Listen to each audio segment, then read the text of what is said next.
Hugo Max, welcome to my podcast. Not too long after your brother Noah was on this show as well.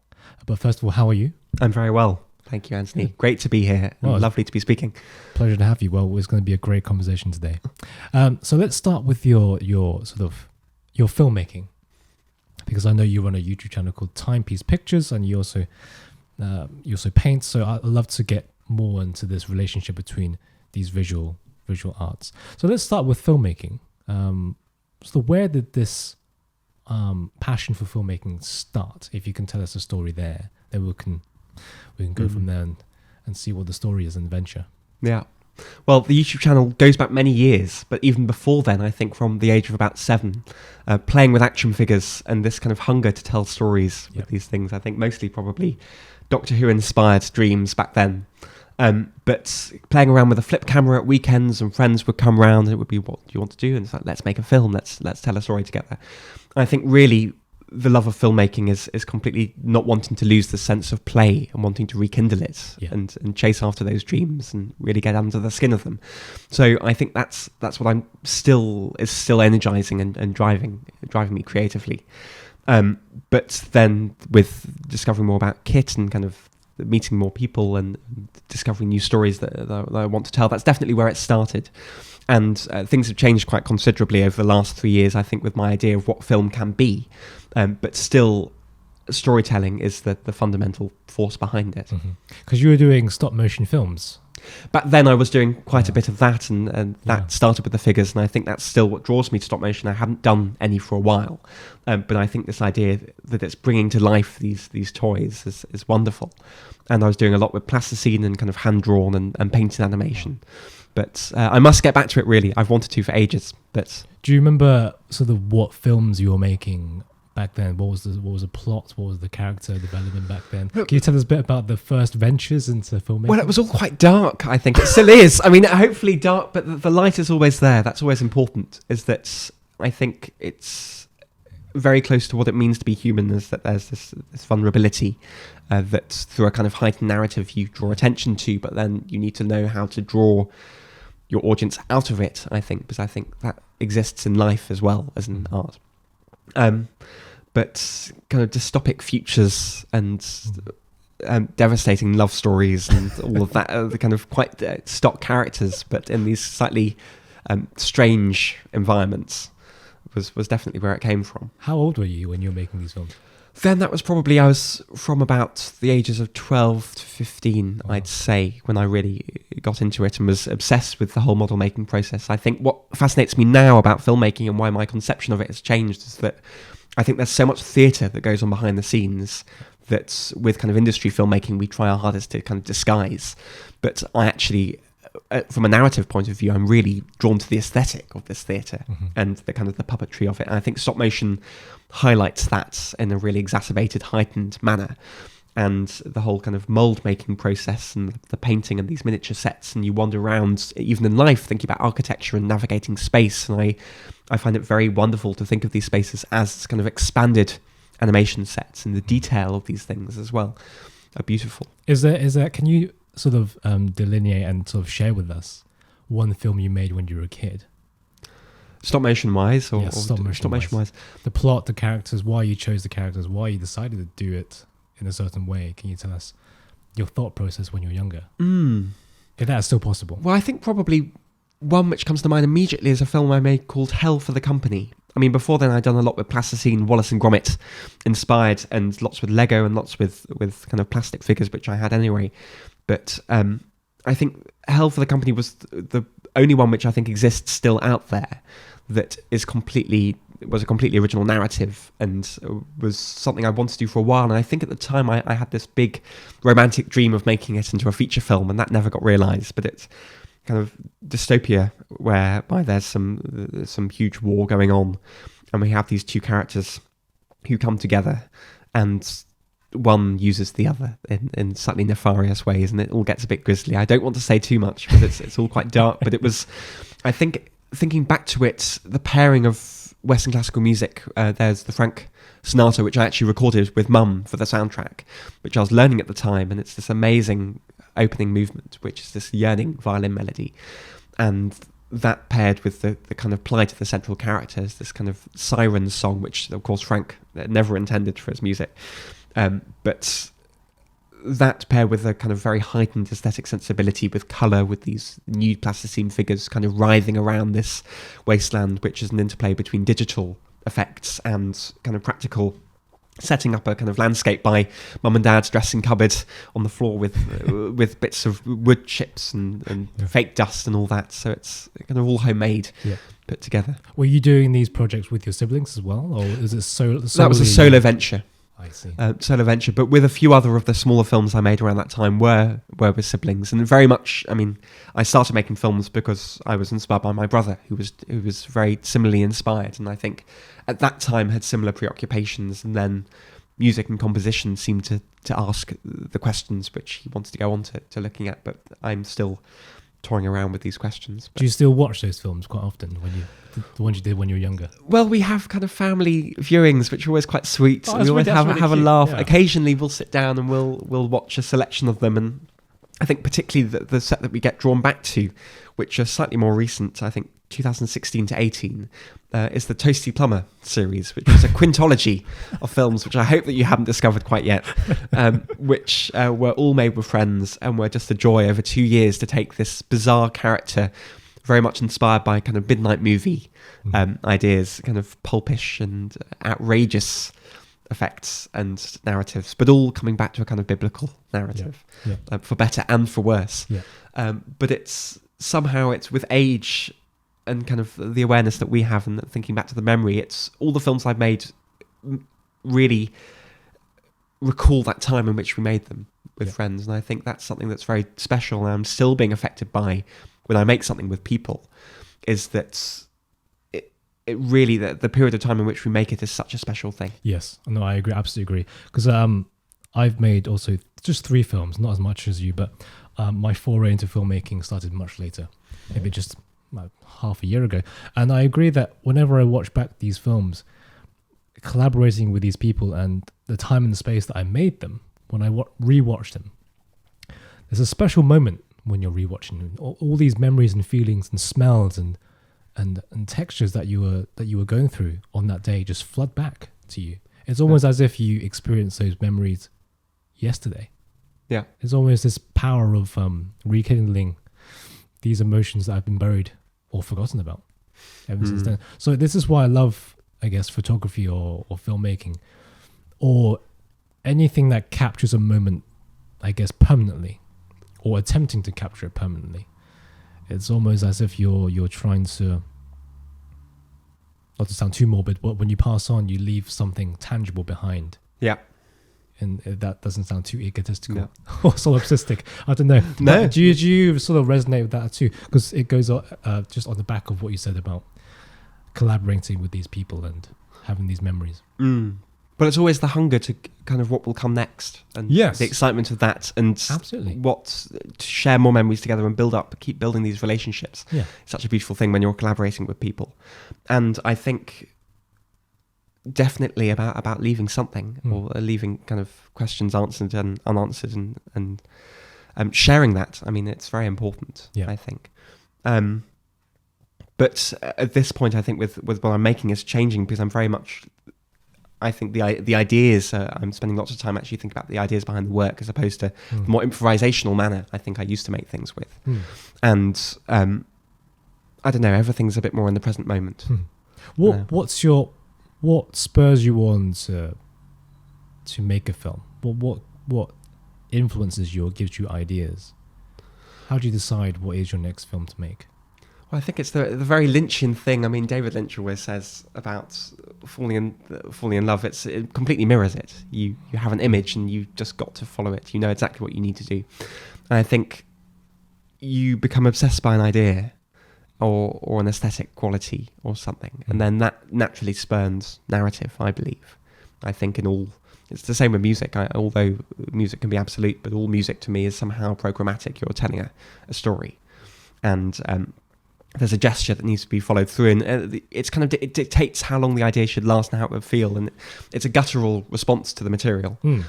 So I think first you have that image, you have that idea, and then it goes out from there, and you build up characters and you build up narrative, and it works. And you need to be open for it to change, I think, to evolve with what you've got. And that's a very important process of kind of translation between that idea and allowing it to move of itself and grow in its own space. So the idea has to grip onto you, you have to obsess over it. Not obsess over it, but really, really believe that it can actually be manifested into a film, this idea. I think it's just, at the end of the day, I'm a very strong believer in turning on the camera and seeing what happens. I think there's the flip side is when you spend ages on an idea and you're thinking and thinking and thinking, and then no making happens, and then it's too late. And I mean, there is a point where an idea is alive, and I think it's dead, and sometimes it's necessary for it to be one or the other. Yes. But I think at the end of the day, it makes me think of the words of my grandmother, which are "do it now." I think it's just beautiful with whatever you got to get out a camera and film the story that you need to tell. Yeah. And what's the balance? I always struggle with this. What's the balance between having a really great idea and also not thinking too much about the idea to the point where you think it's not a good idea anymore? Oh, it's impossible to know. It's impossible to know. Yeah. Yeah. So where's the balance? Where's the line between I have a great idea? Because when you're filmmaking, you're stuck with an idea for so long. Because a film takes long, takes time.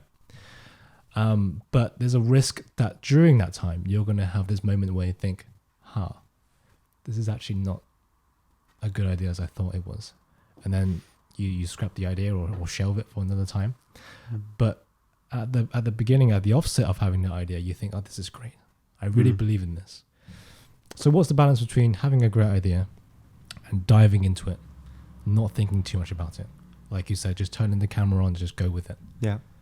And thinking too much about it in the development stage, which increases the chance of you scrapping the idea before you even turn the camera on.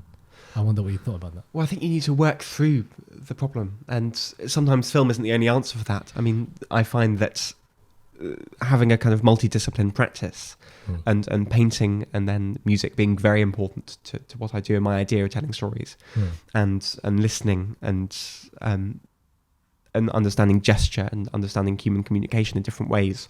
I find it if film isn't helping to solve those problems, or it's kind of bogging you down and not working, to go to these other things because they're always open. And to use them as a ways of kind of understanding and getting in a different way, and then you come back to film, or maybe it becomes something else. So I think, I mean, most of the films on my YouTube from over the years have been kind of very quickly seen through. I've had the idea, the script has been a bundle of post-it notes. We go out and we make it, and that's the thrill of it, is that all that energy is very much compressed into a very short space of time. But recently I've just been working on a film which I've been writing for about 7 years, and is very close to my heart. Is a film about young people playing chamber music, learning how to communicate with Mozart's the Adagio opening of Mozart's Dissonance Quartet KV 465. And there have been times on that journey where I've just put the script down for a year and a half and not wanted to touch it, and it's been a kind of a journey whereby I've been compressing something 100 pages long to 9 pages. But I've just kept working away at it, and it's been completely worth it, because now the film is not edited. It still exists as raw footage and a memory of a time, but I learnt so much in the making of it, and it was such an important experience. I'm really interested, can you walk us through your thought process of having an idea all the way to the point of editing and publishing? So can you walk us through what happens with you, your process, what you think about, your decisions, artistic decisions, planning logistics of having this film made? Can you walk us through your own process? So there's the idea, and I think from that, writing is very important. I think it's sometimes things that will never see the light of day, but I think as a way of working through, writing leads to thinking, and speaking is important. So all of that kind of symbiotic process, which is very internal, and to get that out and to come to terms with it. And then I think that very much plays a part with research and going about it. Depends what you're making, but I think recently I've also kind of been journeying into documentary filmmaking in different ways, and interviewing people and going into archives, and that whole experience, which is completely thrilling, and I find is a different process. but keeping the camera on for that and trying to understand that through painting and writing. And that just adds to the whole experience of making it, as working through the idea of a story. But thinking about working with fiction, you have a script and it demands a certain amount of actors or something, or you have an idea and then you need to kind of shift it to kind of understand it and make it easier to do, really, because you have a limited amount of time. But really, it's all about working with friends and falling in love with this material together and allowing it to change and breathe and meeting new people as well. I mean, my most recent experience with Dissonance, with this film, I had come together with a group of musicians, some of whom I've known for 10 years, some of whom I never met before, and we met on set. And with the film, which had lasted in me for 7 years, I kind of knew exactly what it had to be and how it had to feel. And then it was quite hard compared to normal to allow it to change, to kind of realise the translation process between writing and filming. And just saying, okay, we have this period of time, we're going to turn the camera on and see what happens, and we go here and do this in this time, but then who knows? So once it's filmed, I think now editing takes more time. But I very much think of editing almost like making origami, is that you fold in, you have the material and you're chipping away at it, you're making this shape, this feeling which has a rhythm, but also you're folding in these secrets, because there's everything that's happened on the film shoot, which is an added extra, is a whole other narrative layer to the original idea. And I think it's very important that you have this feeling that they're all hidden in there somewhere. And as a viewer, I think you can be very aware of them. It kind of has this pregnant energy, but not necessarily directly attuned to it, or they're not explicitly told. I think that's very wonderful, and that's something I was inspired by the director Nicholas Roeg, British director, who I think made about 5 wonderful films between 1970 and 1980, which continuously inspire me, from Walkabout to Bad Timing, and in the middle, Don't Look Now, which is a very famous British horror film, and The Man Who Fell to Earth with David Bowie. And the thing about him that also draws me to him as a director is that he didn't work with actors as his main characters. He worked with musicians and musical performers, with Mick Jagger, David Bowie, Art Garfunkel. And that sense of kind of cross-pollinating collaboration feels very pertinent and inspiring. And it's a lot more raw, and I really like that. And it's more collaborative and less fixed to what cinema can be or can do.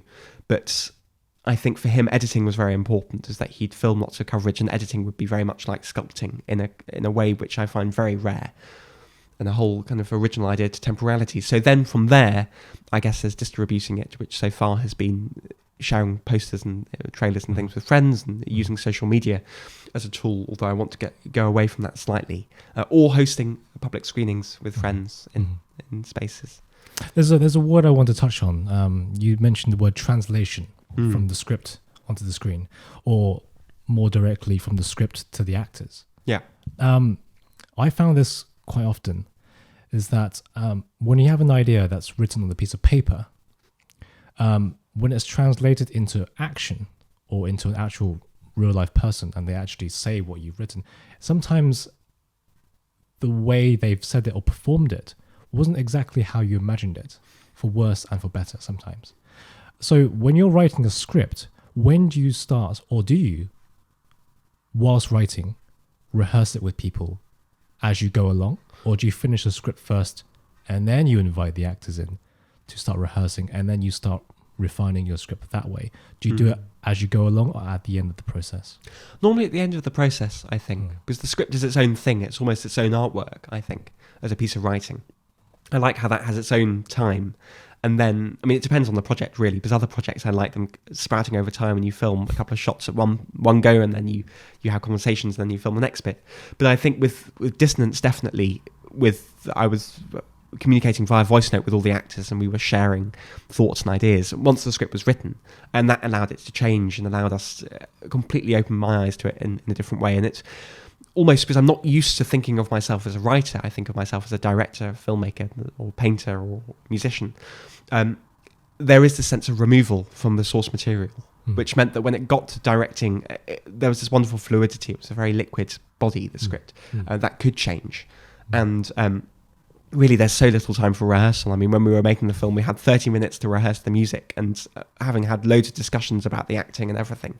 And it was just about trying to actually capture the energy of these people who've never met before in this room, having just met, and the kind of the electricity of that. Yeah.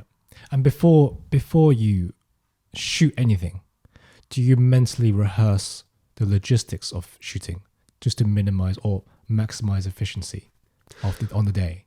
On the day, I mean, kind of have a rehearsal day beforehand, but storyboards and sketches, I think, of thinking about where the camera will be, what it will do, and solving problems that way. I mean, there's all sorts of new questions now, thinking about lenses, which I've just got into, with do you shoot spherical or anamorphic, and the pros and cons of both of them. And that was something I learned about a lot, I think, while making Dissonance, is the difference between the effects and the kind of the narrative qualities, the painterly effects of those different approaches. So I do rehearse, but it's very much kind of keeping warm. I think it's the same with violin at the moment, of kind of having it at the end of your fingertips to kind of do when you need it. Yeah. Are there sort of pieces of music that inspire you to make a film for? Well, with Dissonance, it was definitely came a lot from the Mozart. Yes. However, it was definitely drawn from the experience of sitting in a string quartet and kind of coming into focus with a group of people and sharing this material and understanding it together. So I think while I try and listen quite widely, and music is very important to the creative process generally, and I think when I hear music in images and in camera movements and in kind of shapes evolving and changing, I think particular pieces of music, well, I have written before on particular pieces of music and drawn narratives out of them. But I think they feed the images, and the images feed the music. It kind of the story demands what it needs. Do you have a particular genre you like filming in, or a particular genre you like watching films, or is it quite wide? Well, I quite like to watch quite widely, but I think when I work on a project, I never think directly what genre it is, or I think you allude to genre very much, but it's dictated by the story. I mean, in making Dissonance, I had ideas of certain parts of the narrative which kind of filter into certain zones, but I think things surprise you as well. I mean, you also realise that, gosh, this is much funnier than I expected it to be. I'm actually making a comedy, and sometimes you just got to go with it. I mean, that can be a problem, but if you embrace it, then it isn't. And I think that's wonderful about it, that it does surprise you. I mean, there are all these conventions which are there to be subverted, and that's definitely a wonderful, exciting thing. But also, there's a history of cinema which I think is there to be drawn on and enjoyed still. And are there any future projects you see yourself making that you have an idea for now? There are quite a few small nuggets of things, and I think it's just at the moment seeing how the film plays with the paintings, because the paintings that I'm making are very much steeped in questions about family history and kind of generational trauma, and they're kind of these anecdotal objects, and they are kind of conversation and performance helps to enhance the world in which they belong in. I think film is definitely something to contribute to that. So my big questions at the moment are about how does film expand the world of these objects. Yeah. What's the most difficult process for you in the whole filmmaking process? What's the most challenging? Most challenging? Out of everything, and idea conception, idea development, actual shooting, working with your collaborators, your actors, your other technical staff that you have on the set, editing or publishing. What is the most challenging for Hugo? I think, well, writing has its own challenges to it, because it exists in this weird other completely different space, and you never know where it will go, and you have these ideas, and it's about trying to understand them yourself and come to terms with them. But I think something which we learn from through practice is definitely communication on set, working with people, being clear, and particularly working with non-actors, which is something I love to do, is about how do you communicate what you want when you have a very set idea of how things should work to somebody who maybe... Well, it's just about how do you be clear on set to communicate that very specific thing, but also making choices to allow that to change and evolve, and how do you say exactly what you want to say when the chips are down and you're working things out. Communication is so key as a director, even in fiction and non-fiction. But in any art form, I think it's what we're all about, is about communicating and reaching out to people and engendering empathy. Yeah, I think us being musicians, I think working with people such as chamber music and explaining what it is our interpretation should be, I think we're already quite well equipped with working with people on set to describe what is the subtle underlying emotion that we want to achieve here on screen. Yeah. And through words. I found that to be the case. I think my musical training in chamber music was a great way for me to develop the skills I needed to really communicate the underlying feelings, not in just spoken word, but in the gesture as well on screen. I think gesture can also say just as much or even sometimes more in comparison to words. I was directing this piano professor, Douglas Finch, who we were just talking about, because I was sort of filming him in class, teaching his improvisation class. Yeah. Sort of a fly on the wall.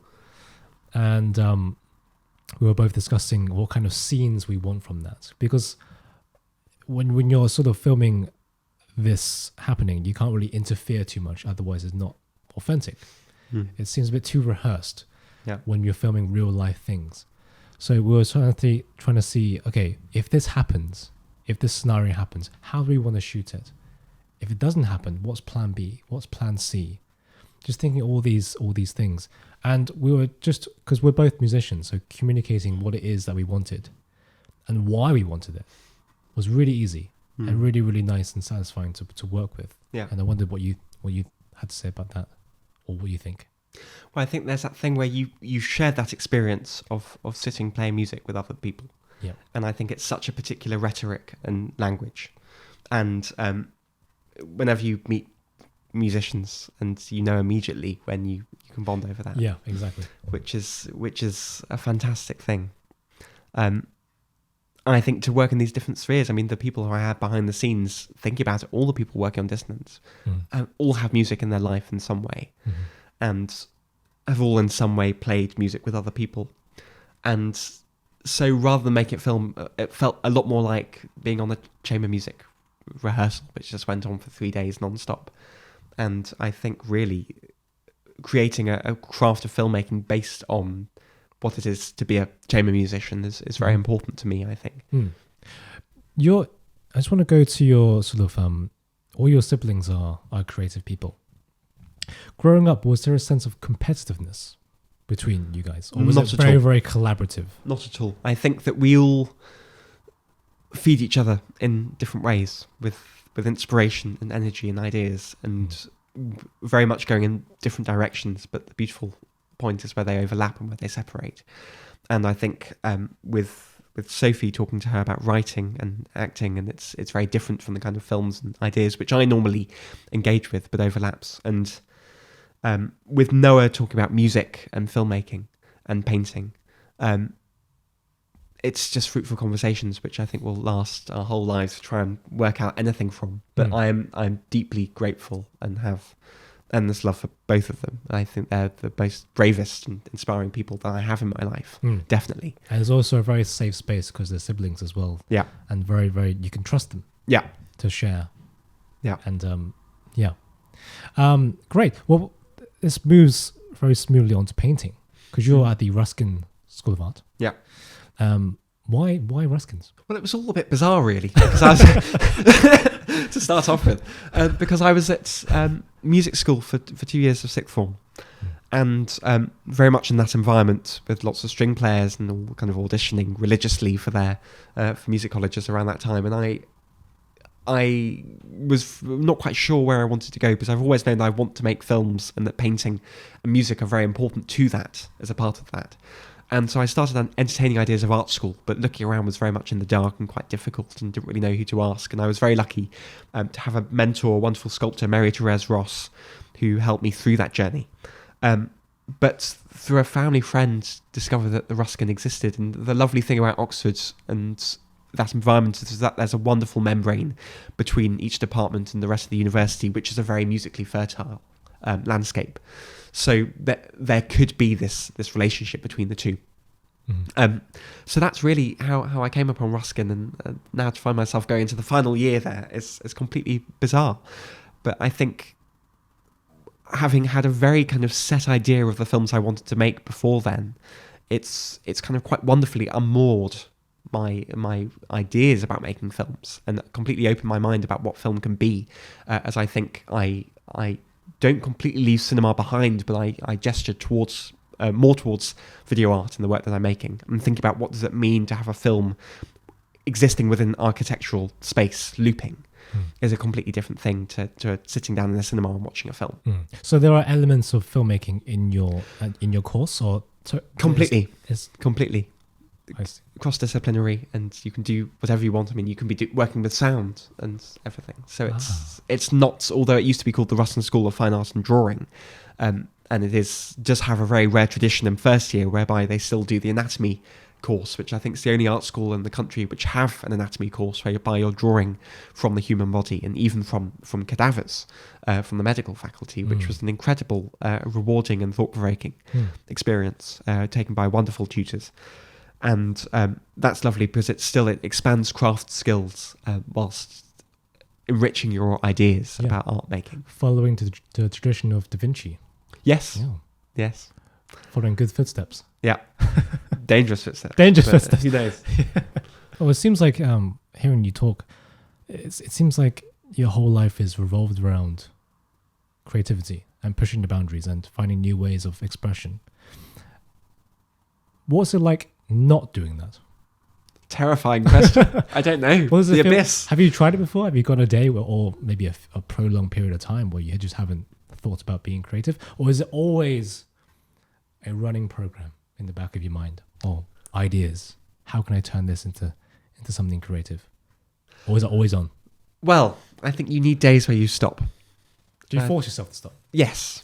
And you have lovely friends as well who tell you when you need to stop. Okay, take a break. Take a break. But I think, there's a complete thrill of it. And day to day, a real excitement of what it means to live and make things and work with people, which I find completely energizing and wonderful and inspiring constantly. But I think, it sounds like work as well, but actually sitting down to watch things, to have that time now is so rare, is such an escapist pleasure. And it doesn't have to be a work of video art, although I think with the repertoire of the things that I've been engaging with has now been more video art than cinema. But to sit down and watch an episode of something, or to watch a series, or just really sit and listen to a quartet, or to sight read with friends, is still an intense experience, but it switches off from this kind of monotonous train journey. Yep. But so yes, I do stop once in a while. But it's a scary thought, isn't it, to not be creative for you? Or is it? Yes, I think so. Quite a sad thought. Sad more than scary. I think this wonder of what stories can do and what they mean to people, and the thrill of telling them and understanding them and coming to terms with them. I think it's very much how I've learnt, particularly over the last few years, to communicate is through that. Storytelling with people, as intense as it may be. And I think to kind of heighten your awareness of the world around you, and to share and engage with it and have these symbiotic relationships with it, is constantly stimulating and energizing, I think. Just a final question to wrap up. If you had to choose a career path that wasn't creative, what would you choose? Wasn't creative. Well, I like to think, this is a very idealistic point of view, but I think creativity hopefully in some way can find its way into any... I think you said that. You knew I said that. But I don't know, I think that not necessarily creative, going back to the very beginning, is I seem to remember when I was in year 1 or 2, so I must have been 5 or 6, the first career path which really excited me was archaeology. And this idea of discovering things in the earth and brushing the dust away and finding these fragments of things which all have a story. And I think really what we do as creative people of digging away and finding things, it very much mirrors that process. So I think I'm still obsessed with that idea. And I think other filmmakers who inspire me, people like Apichatpong Veerasethakul, the Thai director whose most recent film Memoria, I think won the jury prize at Cannes last year, and is a wonderful filmmaker, amazing body of work. I think he's obsessed with similar preoccupations of kind of unearthing the history of our species. But I think with my current preoccupation in my art practice overall, which is the life of my great-grandfather, who, my Hebrew name, I'm named after him, which was Chaim, which translates as life, so L'chaim, to life. And he was a doctor of philosophy in Vienna in the 1920s, and then escaped just before Hitler came to power and came to the UK. But the piece of history which really mystifies me, while throughout all of my artistic influences, I think there's this interplay between something which is very British in spirit, the kind of the history of British cinema from the 70s onwards, and British painting, but is always hinted at this history of this German influence or Austrian influence. I mean, my favourite painter's Frank Auerbach, who's still living, still working, and that history. But he came to the UK and then he was interned as an enemy alien on the Isle of Man. And this idea of these hotels, holidaymakers' hotels, which were turned into prisoner of war camps, and this piece of British history we don't talk about. And my grandmother, his daughter, when he finally was released from there, and he worked in a shop for the rest of his life, and he studied hard, but was very secretive, only knows so much. I think I definitely feel a responsibility as an artist, and something which art can definitely do to kind of approach these questions, I guess, in a more open way and less conclusive, to engage with this history and unearth as much as we can. I mean, I journeyed to Vienna to do a research trip to look in the archive, and I found his PhD and his academic documents, but that can only say so much. There's so much more that can be found or can be speculated upon. So I think as an artist, very much kind of thinking about proposed histories and engaging with them and doing as much as we can is definitely something which is still very important. Do any of your other family members know much about the history? Well, he only said so much to my grandmother, and so I think maybe one of my uncles knows a bit from his wife Clara, who lived a bit longer and shared a bit, but there's so little that we know actually on a personal basis, but so many narratives. I mean, from other people I've interviewed and talked to about their experience as a child interned on the Isle of Man. Yeah. You kind of piece together this overarching idea. So, I mean, you mentioned before future projects. I think really where everything is going at the moment, and a lot of the writing I'm doing, is to a large-scale film, not a series or anything, but a film about the lives of about 8 to 12 people, because it was such a diverse community on the Isle of Man at that time, throughout this 2-year period whereby they were interned. And I think really that's where it's all going at the moment, is towards this film, which will be a kind of in honorary memory of my great-grandfather, who I feel this weird subliminal connection with because of the sharing of the name, but also you find these things in families, you kind of carry the weight of this memory of this person in you, whether you knew them or not. Absolutely. I can't wait to see that. I know it's a last question, but it is actually the last question. Last question, I promise. Do you have any guilty pleasures in movies? The dangerous one to say is Quentin Tarantino's films. And I think actually because he is a brilliant writer, and when he's a sensitive writer, I think some of his sustained sequences whereby he builds tension are almost Pinteresque. I mean, very different. But definitely in The Making of Dissonance, I was talking about the way in which he builds tension within one room. It's very theatrical in its conception. But then following on from Tarantino, all the people he's referencing, which is basically a lot of Japanese New Wave cinema, which is a big interest of mine, just because it's a period escaping from a history of political oppression. Suddenly they have complete free reign of whatever they could do creatively, and this kind of explosion of sex and violence in the cinema it needs to be tested and engaged with now in a very critical manner, but I think it's very interesting, the body of work which is now being restored by people like Arrow Video and Criterion. I think there's a huge body of undiscovered work which is deeply inspiring there. Well, Hugo, Max, thank you so much. Thank you, Anthony. It's been a pleasure.